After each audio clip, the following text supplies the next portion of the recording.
दोस्तों कैंट आज RO water purifier में सबसे बड़े ब्रांडों में से एक है। दोस्तों आज इसकी मार्केट में 40% से भी ज़्यादा हिस्सेदारी है और ये कंपनी के प्रोडक्ट आज देश ही नहीं बल्कि विदेशों में भी लोगों को शुद्ध पानी पिला रहे हैं।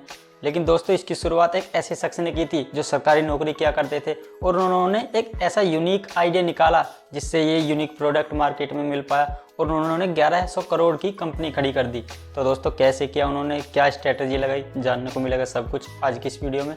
अगर आप चैनल पर पहली बार आए हैं तो हमारी इस छोटी सी यूट्यूब फैमिली के साथ जुड़कर इसको और भी बड़ा करें ताकि आपको भी ऐसी बिजनेस रिलेटेड वीडियोज़ लगातार मिलती रहें। दोस्तों 24 सितंबर 1954 को महेश गुप्ता का जन्म दिल्ली में हुआ था। इनके पिताजी वित्त मंत्रालय में सेक्शन ऑफिसर की नौकरी किया करते थे, लेकिन इनका परिवार एक मिडिल क्लास फैमिली ही था। शुरुआती पढ़ाई लिखाई इनकी दिल्ली से ही हुई और फिर अपनी आगे की ग्रेजुएशन की पढ़ाई करने के लिए ये आईआईटी कानपुर चले गए। वहाँ से इन्होंने मैकेनिकल इंजीनियरिंग में डिग्री हासिल की और साथ ही साथ फिर इन्होंने इंडियन ऑयल में नौकरी भी कर ली, जहाँ पर इनकी अच्छी खासी सैलरी पैकेज भी इनको दिया जा रहा था। लेकिन कुछ सालों तक नौकरी करने के बाद इनको लगा कि मुझको नौकरी नहीं, अपना खुद का बिजनेस करना है। इसीलिए इन्होंने साल 1988 में अपनी खुद की एक ऑयल मीटर की कंपनी खोली, जिसमें ये ऑयल की बचत करने वाले प्रोडक्ट बनाकर फिर मार्केट में बेचा करते थे। और उसका प्लांट इन्होंने नोएडा में लगाया और नोएडा में लगाने की वजह से इनको फैमिली के साथ नोएडा में रहना पड़ा। और नोएडा में उस समय साफ पानी की काफ़ी ज़्यादा समस्या थी।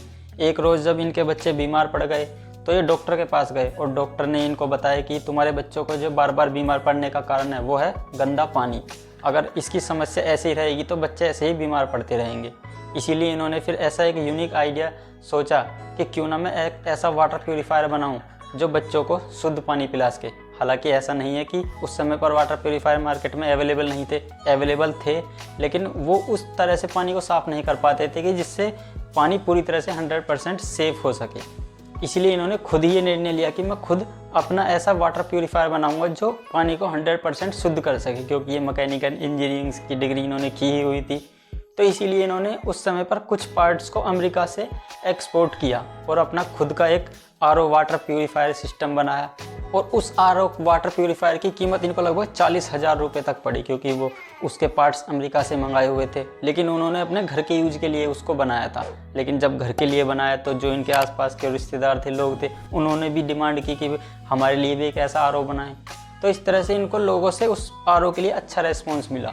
तो फिर इन्होंने सोचा कि क्यों ना अब अपने इस आरओ को एक ब्रांड बनाया जाए, एक कंपनी बनाकर हिंदुस्तान में जो अलग अलग शहर में गंदे पानी पीकर लोग बीमार होते हैं, क्यों ना उनके लिए इस प्रोडक्ट को मार्केट में अवेलेबल कराया जाए। इसीलिए फिर साल 1998 में इन्होंने कैंट आरओ नाम की कंपनी शुरू की, जिसमें ये कैंट आरओ जो वाटर प्यूरिफायर प्रोडक्ट था उसको बनाकर बेचने लगे थे।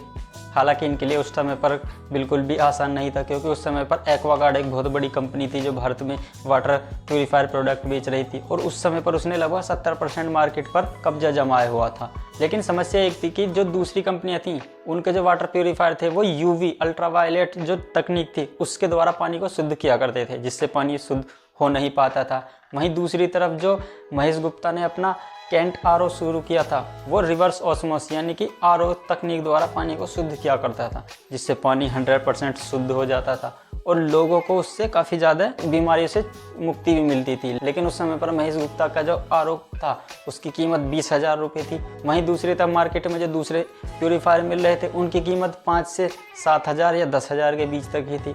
तो लोगों को काफ़ी ये महंगा लगता था। इसीलिए शुरुआती 1 साल में केवल इनके 100 वाटर प्यूरीफायर ही मार्केट में बिक पाए। लेकिन फिर उन्होंने लोगों को ये समझाया कि हमारा प्रोडक्ट जो इतना महंगा तो है लेकिन वो आपके पानी को पूरी तरह से शुद्ध कर रहा है। हमने नई टेक्निक रिवर्स ऑस्मोस यानी कि आरओ टेक्निक से पानी को शुद्ध किया है। इस तरह से फिर लोगों को धीरे धीरे इनके प्रोडक्ट पर भरोसा होने लगा और फिर लोग इनके प्रोडक्ट को महंगा होने के बावजूद भी खरीदने लगे, जिससे इनका कारोबार धीरे धीरे चलने लगा। तो फिर इन्होंने हर तरह की फैमिली को टारगेट करने के लिए बड़े साइज, छोटे साइज, इस तरह के काफ़ी सारे आरओ मार्केट में उतारने शुरू किए। साथ में उसकी फ्री सर्विस का भी वादा किया करते थे। एक बार अगर कोई लोग ले लेंगे तो उसके 3-4 साल के लिए सर्विस उसकी फ्री होती थी। तो लोगों को भी लगता था कि भैया एक बार लेने के बाद 3-4 साल तक यूज़ करेंगे, अगर कोई दिक्कत आ जाती है तो फ्री सर्विस मिल ही रही है। तो वहाँ लोग बेफिक्र हो जाते थे, इसीलिए लोग इनके प्रोडक्ट को ज़्यादा से ज़्यादा खरीदने लगे। और फिर ये अपने जो आरओ का पानी था उसको अलग अलग देश की लैब में भी टेस्ट करवा कर लाए, जिससे कि लोग उसकी पानी की शुद्धता को जान सकें। इस तरह से लोगों का विश्वास फिर कैंट के ऊपर और भी ज़्यादा बढ़ता चला गया। एक तरफ जहाँ फिर कैंट का जो कारोबार था वो लगातार बढ़ने लगा। साल 2009-2010 के आने तक इनका टर्नओवर भी लगभग 350 से 400 करोड़ के आसपास पहुँच चुका था। अब महेश गुप्ता को ये तो पता था कि अगर अपने प्रोडक्ट को बड़ा बनाना है, लोगों के बीच ज़्यादा पॉपुलर बनाना है, तो उसकी अच्छे से मार्केटिंग करनी बहुत ज़रूरी है। इसीलिए उन्होंने अपना ब्रांड एम्बेसडर हेमा मालिनी को बनाया और उनसे कैंट के एड शूट करवा कर फिर उनको टीवी, रेडियो, अखबार सभी जगह पर चलाना शुरू किया।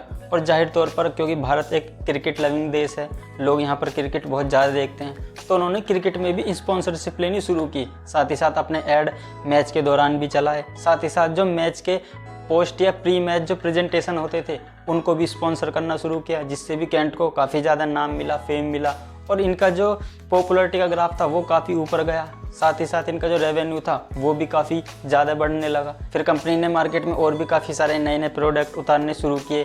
कैंट ने एक बेहद ही सस्ता और टेक्नोलॉजी वाला फ़ैन भी मार्केट में उतारा, जो बिजली तो बचाता ही था, साथ में अच्छी टेक्नोलॉजी के साथ भी आता था। इस तरह से कंपनी ने अपने कारोबार को फिर और भी ज़्यादा फैलाना शुरू किया। लेकिन अभी तक इनके जो आरओ प्यूरीफायर थे वो शहरों में ही बिका करते थे, जहाँ पानी गंदा था, जहाँ लोगों को ज़्यादा रिक्वायरमेंट थी, वहीं पर बिका करते थे। लेकिन अभी जो दूर दराज के गाँव थे वहाँ पर अभी इनके जो प्रोडक्ट थे वो नहीं बिक रहे थे, क्योंकि गाँव के लोगों के लिए 20,000 रुपये बहुत मोटी रकम होती थी और वो ऐसी चीज़ों पर 20,000 रुपये इन्वेस्ट नहीं करना चाहते थे। इसीलिए इन्होंने सोचा कि क्यों ना गाँव के लोगों को सस्ते में वाटर प्यूरीफायर उपलब्ध कराया जाए। इसीलिए इन्होंने एक छोटा सस्ता केवल 1500 रुपये का वाटर प्यूरीफायर मार्केट में लॉन्च किया, जो स्पेशली गांव के लोगों के लिए था। और वो केवल सस्ता ही नहीं था बल्कि वो बिजली भी बचाता था, क्योंकि वो बिना बिजली के चलता था। केवल उसमें ऊपर से पानी डालो, वो प्यूरीफायर करके नीचे से निकाल देता था। तो इस तरह से इन्होंने जो गांव के एरिया थे उनको भी टारगेट करना शुरू किया। तो इस तरह से कैंट आरओ आज 1100 करोड़ रुपए की एक बहुत बड़ी कंपनी बन चुका है। आज इसका कारोबार देश ही नहीं बल्कि वियतनाम, कंबोडिया, इस तरह के जो भारत के पड़ोसी देश हैं उनमें भी आज इसके वाटर प्यूरीफायर जाते हैं और लोगों को शुद्ध पानी पिलाने का काम कर रहे हैं। तो दोस्तों आज की इस वीडियो में इतना ही। वीडियो कैसी लगी कमेंट में राय ज़रूर दें। Thank you for your valuable time.